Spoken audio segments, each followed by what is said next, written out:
유언을 조작하는 경우에는 상속권이 박탈되잖아요. 이런 예. 상속권 박탈에 대한 어떤 조건들이 여러 가지가 있는 걸로 알고 있는데 부양 의무를 저버린 부모에 대해서 상속권 박탈 이런 것 때문에 사실 막 기사 많이 나오고 그랬었잖아요. 부활화법도 사실 그런 취지에서 그렇죠. 이게 전 국민의 공분을 산 굉장히 유명한 사안이었죠. 네. 이게 자식을 버리고 떠난 부모에게 상속을 인정할 수 있는가라는 네. 문제였었는데 그 한국의 현행 민법상 법제는 뭐 자식을 버리고 떠난 부모에게는 원칙적으로 완전히 상속권을 박탈하지 않고 있기 때문에 이 경우에는 조속히 입법이 시급한 상황이고 좀 답답한 상황입니다. 이게 현행법으로는 진짜 드라마처럼 갑자기 뜬금없이 나타나서 내 돈 주시오 하는 부모는 예. 돈을 줘야 되는 인정을 해줘야 되는 상황. 예, 그렇습니다. 어허. 사실 이런 구하라 씨 사건 같은 경우는 군에서 굉장히 많이 발생하거든요. 그러니까 장병들이 순직하는 경우 네. 그러면은 어릴 때 버리고 간 엄마가 나타나요.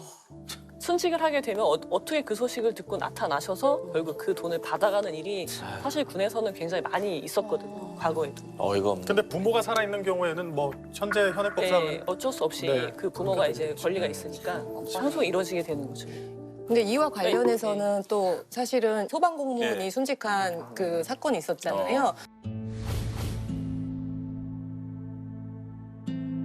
나왔기 때문에 이거는 내가 50% 가져갈 수 있다고 하는 그 법 안에서 너무 뻔뻔하게 지급을 받으신 거죠.